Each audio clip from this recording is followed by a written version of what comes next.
Right now, what is the state of the city of Atlanta? Well, Mayor Andre Dickens offered his take last night. We'll get another take from a member of City Council. Also, new numbers show the nation's consumer may be on shaky ground. What's up with that? We'll talk about it. And we'll talk to a theology expert about how much religion plays a role right here in Metro Atlanta. We'll get into it. This is The Take.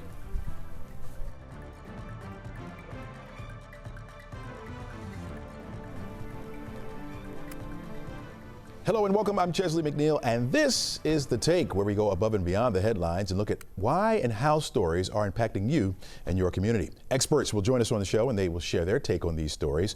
Today, let's get started with moving Atlanta forward. That's the message from Mayor Andre Dickens. In his annual State of the City address last night, he laid out his vision for the year, focusing on public safety, affordable housing, and economic growth. This comes as he's also gearing up to run for re-election later on this year. The mayor focused on his administration's progress, pointing to a drop in crime, major infrastructure improvements, and efforts to expand affordable housing. He also said he's focused on economic development, including downtown revitalization projects like Centennial Yards and the Civic Center redevelopment, and preparing the city for the 2026 FIFA World Cup.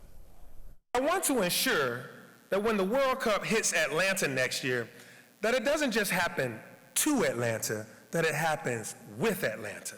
That's why we launched Showcase Atlanta. Showcase Atlanta will live beyond the World Cup to ensure that when a major event comes to Atlanta, that Atlantans truly are the ones that benefit. All right, here with his take on the State of the City address is Member at Large of the Atlanta City Council, Matt Westmoreland. Welcome to the show. Great to be here with you. All right, give us your take on that address. Yeah, I mean, think about last night, a room full of Atlanta, representing the diversity of this city, talking about the achievements of the last 3 years and looking forward to the future. You've hit a couple of highlights already, whether it's dropping crime, the thousands of affordable housing units that have come online, and then looking to the future, to the World Cup that'll be here in 2026, to the parkland. We've acquired 600 acres of new parkland over the last 3 years and been bringing that online so that more Atlantans can enjoy it every single day. Well, you mentioned it, the drop in crime. The mayor says that homicides are down roughly about a quarter where they were in 2022. How much do you think the mayor can take for that stat? How much credit can he take? Sure. I think if you look at the investments we've made in public safety, whether it's raising pay for police officers and firefighters, buying hundreds of take-home cars for officers to take home with themselves. You know, last summer, Atlanta city government helped employ 14,000 youth, and we might have seen a 26% drop in homicides over the last couple of years, but we saw a 50% drop in youth crime last summer.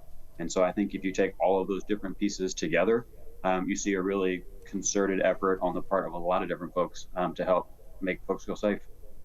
Okay, so then the mayor says he mentioned that he'd be running for re-election. Okay, let's listen to a little piece of his speech at the end right there. Let's roll it.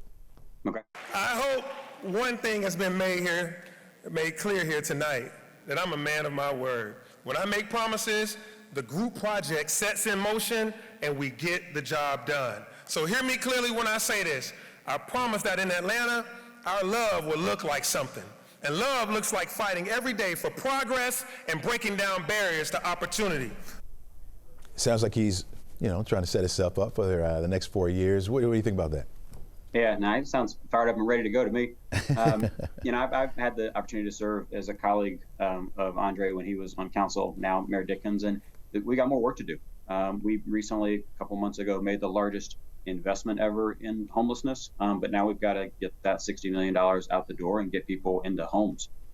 We've just got more work to do. We made investment last week in opening 2 new grocery stores, one downtown, one down Campbellton Road, but we've got to get those open. There's just a lot more to do to both get Atlanta ready for the World Cup. We're going to have 300,000 visitors over the course of a month. It's going to be great. But we got more work to do to make downtown Atlanta a place that is home to tens of thousands of people. And it sounded to me like the mayor's ready for another 4 years. Yeah. Do you see any challenges rising up against him? I don't actually. It's been pretty quiet so far. It's almost March, and so Atlanta's got a pretty long history when mayors seek re-election of those people getting another 4 years, and I suspect the same will be true this time around. How much will he have to get done of the things he promised for that to happen? Well, from a political perspective, I think he's in pretty good shape. But fortunately, Mayor Dickens doesn't just look at politics. I think he's got housing goals that he wants to meet. He's got a AAA finance rating that we need to keep. Youth are going to be ready for another summer program. We've got work to do downtown and elsewhere. There's a long list of things that'll keep us busy for the next 4.5, 5 years. On that list, what would be the biggest, you say? What would be the biggest? Yeah. Probably housing. Okay. And infrastructure. I think we've got housing units that we've got to deliver. And then we've got to continue to pave streets, to pour sidewalks, and to protect bike lanes. That's probably the topic I hear the most about from Atlantans. Is we want to be able to drive smoothly in our cars, but we want to get out of our cars and walk on a sidewalk or get in a protected bike lane, and we've got to continue to deliver those.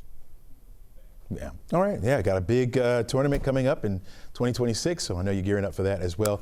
Matt Westmoreland, I want to thank you for coming on the show and giving us your insight on last night's speech. Always appreciate the invite. All right. Appreciate it. Take care. Have a great day. You too. All right, folks. Hey, we're gearing up for a beautiful, beautiful day. Yeah, temperatures will be well into the 70s today. I'm thinking 75 degrees for a high, and we may exceed that. A little southerly push will help to boost those temperatures up just a bit. Keep in mind, today's record is 80 degrees. We could see that in some spots. Whether or not we do it here in the metro, we'll see. We'll see. Now, we got a front coming through on Thursday, and that's going to lower our temperatures just a little bit because of the extra cloud cover that we'll see and the threat for some rain. Right now, it's a low threat, 20 to 30% chance for a few isolated showers. That means that only a few of us will get wet or we'll see a raindrop or two.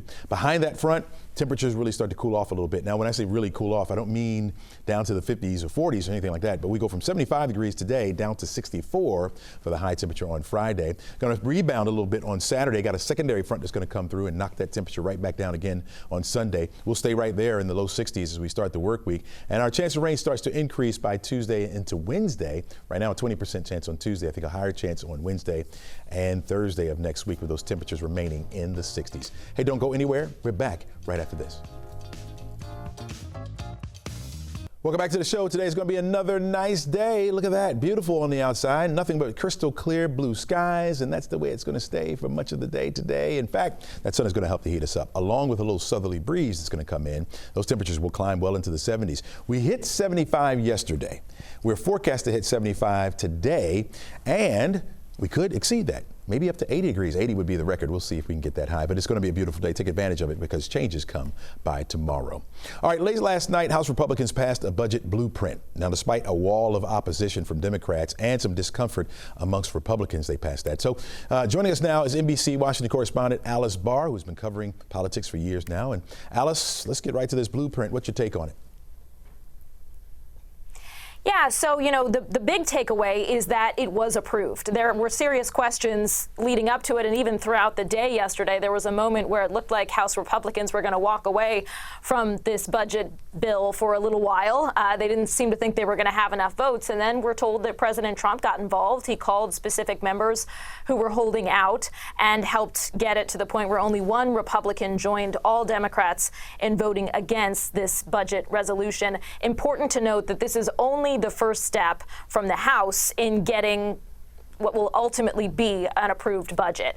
And it's going to have to be reconciled with what the Senate put forward. The Senate approved a separate budget resolution last week that does not include massive tax cuts that are baked into the House version. And so the two chambers really need to get together and hammer out those differences and figure out how they can get to one bill. They have to do that in unison in order to get this passed along party lines and not need any help from Democrats that they are clearly not going to get. So the big takeaway is that it passed this first big hurdle, and this is the version that President Trump wants to see go through, the one big beautiful bill that rolls sort of all of his priorities into one. And now it's going to be a question of whether it can meet approval over in the Senate. All right, all this going on, and we're now hearing of another possible government shutdown on March 14th. This falls under the President of Donald Trump's administration. What are you hearing from the House about avoiding a shutdown?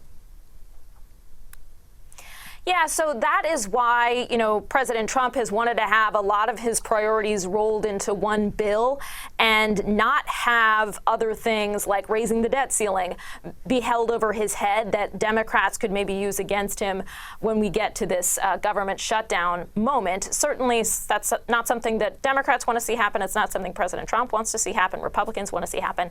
But we have heard from Democrats that they are not going to be any help to Republicans, and they may need some help in order to prevent a shutdown, that they're not going to be any help unless they get assurances that congressionally approved money that has already been approved by Congress is going to be spent the way that it was approved. That's something that, we've seen disrupted by the cuts that have been made by Elon Musk and the Department of Government Efficiency.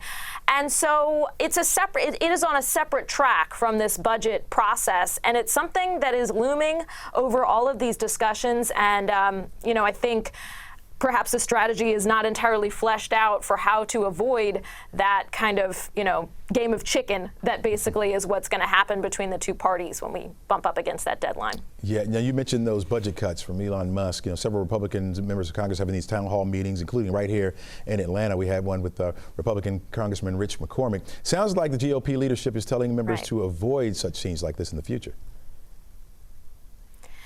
Yeah, that is what we're hearing from multiple Republican sources. There have been some of those kind of viral moments. You mentioned one of the town halls that got a lot of attention. There have been others. There's one in Missouri I'm thinking of where people, have taken on Republican Congress members pretty loudly, pretty aggressively. And it's not a great look in terms of President Trump and Republicans trying to show that they are doing the will of the people. Of course, they do have a whole lot of support behind these government efficiency, these government cutting moves. But there are a lot of people who are unhappy. There are federal workers all across the country who maybe voted for President Trump, did not expect that their jobs were going to be the ones in the crosshairs. So we're hearing that they're suggesting moving those town halls online or potentially vetting the attendees in order to avoid those kind of explosions that we've seen so much of. All right, thanks a lot, Alice. Always appreciate your insight. We'll see you again tomorrow. Thanks. All right, take care. All right, new data out showing the American consumer is getting worried about the economy. Yeah, the consumer index, confidence index shows how people feel about the economy right now, with 100 being neutral. The index for February came in at 89.3. That's a big drop from January's mark of 105, and it's the lowest it's been since June of last year. Here to break down those figures for us is a good friend of the show, Morgan Ward, the assistant professor of marketing at Emory. Good to have you back on the show, Morgan. Thanks so much for having me. All right, give us your take on these figures that came out yesterday. Yeah, so we took quite a drop, and the biggest drop, unfortunately, since August of 2021.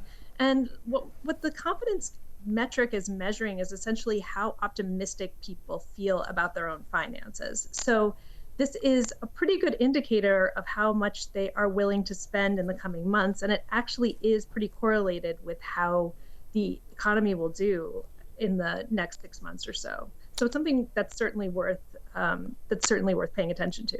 When you look at those numbers, so 100 is neutral. You're saying 98.3 doesn't seem that far away. Are we really on shaky ground? Are we on shaky ground? I think that this is the third month in a row that it's dropped, and so this is an indication. It doesn't mean that this is a foregone conclusion, right? Certainly, this doesn't say that our economy is going straight into recession. It's just one indicator that people are feeling less confident. They're seeing higher prices. They're worried about tariffs. 97,000 jobs have been cut from the government, so they are seeing that information, and it just makes people a little nervous about how their financial health is going to be in the next 6 months. How much should we tie this to the new administration? I would say that any change is a surprise and can lead to concerns and fear because you just don't know what to expect. So, I also think that the tariffs and that fairly substantial change, especially the ones that are coming in March that were delayed from February, are making people concerned because, of course, we import a lot from Canada and Mexico. And so it certainly has to do with the new administration and, of course, the new policies that they're putting into place. When it comes to consumer confidence, is there one area more on shaky ground than another area? Well, it measures two things. One of the things that it measures is your current feeling, and the other one is your feelings about your future. And so I would say that the one that's more reliable is probably your current feelings about your economic health. Your future, you're always anticipating something. So I think that you're seeing immediate responses from the stock market. The Dow was down, and so was the NASDAQ. But we can't really tell how people's 6 months projections are going to play out, right? So I think that the current is the more reliable. Now, you're the expert, right? And you're also a consumer. So how do you feel personally about it? How are you, tell us how you feel about it. Well, I mean, everybody worries about change. Personally, I think that consumer confidence issues an index is also responsive to the media and what we say in the media. Mm-hmm. So, reinforcing the fears of people is kind of cyclical and iterative. So those fears that are being reinforced can also play out. And so I think that we should, whenever something bad could happen, something good could happen. And so I'm optimistic. I hope that a lot of these changes are bringing up nervousness, but could actually have some really positive results in the long term. I guess we need to be better aware, right, of what we're doing, what we're spending, how we're doing that. And I know you're on top of it always, and so we'll bring you back and talk more about it. Morgan Ward with Emory, thanks so much for joining us this morning. Thanks so much for having me. All right, take care. All right, plenty more stories for you coming up. This is The Take on 11Alive Plus. We're back. All right, here's what we know surrounding the health of the ailing Pope Francis. The latest we know on his condition is that it's now being called critical but stable. Vatican sources say the pontiff had another peaceful night and was resting this morning as he continues to receive treatment for double pneumonia. Yesterday, we're told Pope Francis resumed taking on some work and was eating normally. That's a good sign right there. The reports surrounding the health of Pope Francis is bringing renewed attention to the state of religion, including right here in Metro Atlanta. New data from Pew Research says that 1 in 3 adults in Metro Atlanta, in the Metro Atlanta area themselves, are being called highly religious. Slightly more than half say they pray daily, and around 10 in 6 claim to believe in God or a universal spirit. Both those last two figures well above the national average. Here to bring more insight to this topic is the Associate Dean of Emory School of Theology, Professor Ted Smith. Welcome to the show. Thank you very much. Glad to be here. All right, you heard those numbers right there. Please give us your take on the religion in the metro area and why it seems to be higher than other parts of the country. Well, the South's got something to say, and it's a religious something that we're saying. This is a long-term, persistent trend. It's not forever. In the early part of the 19th century, you would have seen strong revivals in the Northeast and even in the kind of big population centers. But for a long time, the South has been a little bit more religious than the United States as a whole. And so we're seeing those numbers reflected in Atlanta. But the really big surprise and the most interesting headline out of this data that has just come out is the relative flattening off and the decline of religious affiliation. It'd been in a precipitous fall, say, for the last 20, 30 years.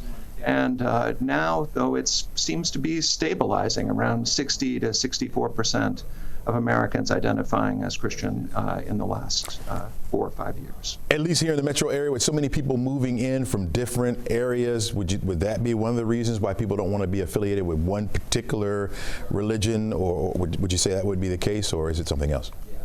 Yeah, I think, if you look at congregations anecdotally in the Atlanta area, for many denominations, some of the most vital congregations there are composed of new or recent immigrants. And that's true from the Assemblies of God through the Episcopalians to my own Presbyterian Church USA.